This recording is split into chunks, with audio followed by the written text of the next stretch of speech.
Coverage layanan keagamaan Kementerian Agama itu sangat luas dan potensial. Ada pengelolaan KUA di seluruh kecamatan.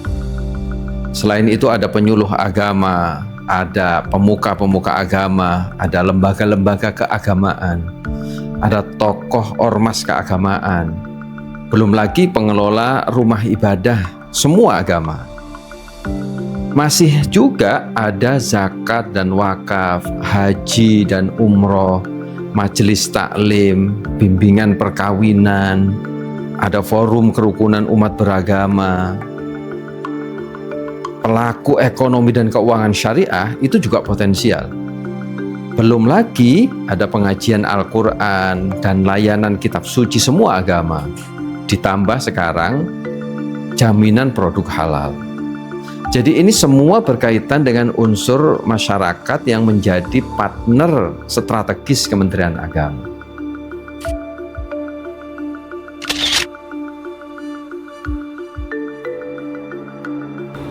Gagasan proyek perubahan ini sangat relevan dengan tugas dan fungsi Kementerian Agama. Oleh karena itu saya meminta saudara melibatkan lembaga dan ormas keagamaan, memberikan akses pelatihan kepada tenaga keagamaan yang jumlahnya jutaan orang. Gunakan pendekatan yang efektif dan efisien, serta memanfaatkan teknologi dan layanan digital sebaik mungkin. Semoga upaya ini bermanfaat bagi umat dan bangsa. Ya, inilah tantangan besar dalam penyelenggaraan pelatihan atau diklat keagamaan. Core bisnis Kementerian Agama ini belum digarap secara serius.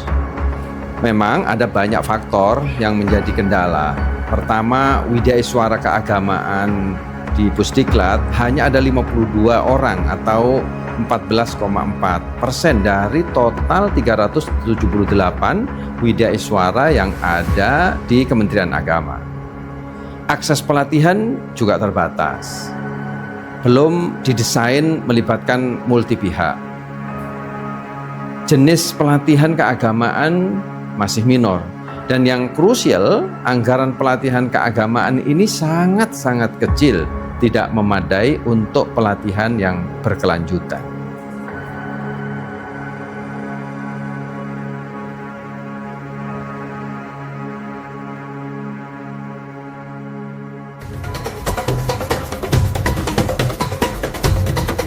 Nah, berkali-kali Gus Menteri menyampaikan kepada kami bahwa Kementerian Agama ini adalah kementerian semua agama. Dan dalam catatan kami, kalau begitu, semua institusi yang mestinya menjadi fokus Kementerian Agama itu harus banyak yang berkaitan, yang berurusan langsung layanan keagamaan. Saya simpulkan seperti itu. Walaupun dana di bidang ini masih kecil kan. Jadi kalau judulnya Kementerian Agama, berarti fokus kita itu bisa di sini, di bidang layanan agama. Nah, yang kita garap sekarang ini yang bidang keagamaan, yang sasarannya lebih banyak umat. Outputnya itu bagaimana mencerdaskan umat.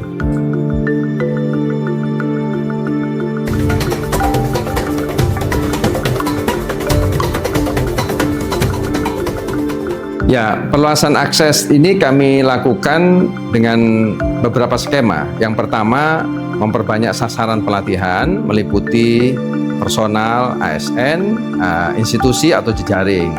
Yang kedua, dengan cara menambah jumlah dan jenis pelatihan yang dibutuhkan atau relevan dengan kebutuhan pengguna. Dan yang ketiga, membuka akses sebanyak mungkin dengan pola pelatihan yang lebih variatif, bisa menggunakan online based training, bisa juga offline atau tatap muka, dan hybrid, tatap maya atau blended learning. Saat ini terdapat pura sejumlah 11.356 seluruh Indonesia. Bila ini bisa dilatih secara serentak, kami yakin pelayanan umat agama Hindu di pura akan semakin baik. Menyambut baik inisiatif Kepala Pusdiklat untuk meningkatkan SDM perwakafan secara masif di Indonesia yang jumlahnya bisa mencapai jutaan orang. Dan selama ini masih perlu literasi yang cukup mengenai perwakafan untuk mengembangkan dunia perwakafan di Indonesia. Saya mulai tahun ini, akhir tahun lah saya kira ya, tahun depan dan seterusnya, saya ingin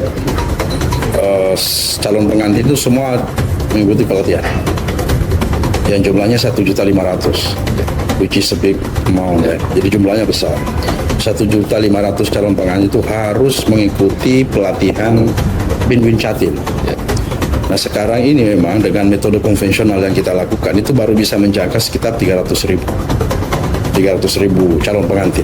Padahal jumlahnya kan 1.500.000. Berdasarkan Peraturan Menteri Agama Nomor 34 Tahun 2016, terdapat 5.972 KUA di seluruh Indonesia. Bila pelatihan yang digagas Pak Kapus ini mengalami perluasan akses dan dapat menjangkau seluruh KUA di Indonesia dari Sabang sampai Merauke, tentu ini adalah sesuatu yang dahsyat sekali, sebuah prestasi yang luar biasa. Dalam meningkatkan kualitas SDM pengelola zakat, Lajismu selama ini cukup concern dalam mengembangkan SDM dan akan semakin kuat bila disinirikan dengan Pusdiklat. Dengan offline dan online seperti yang sekarang dilaksanakan, yaitu metode hybrid.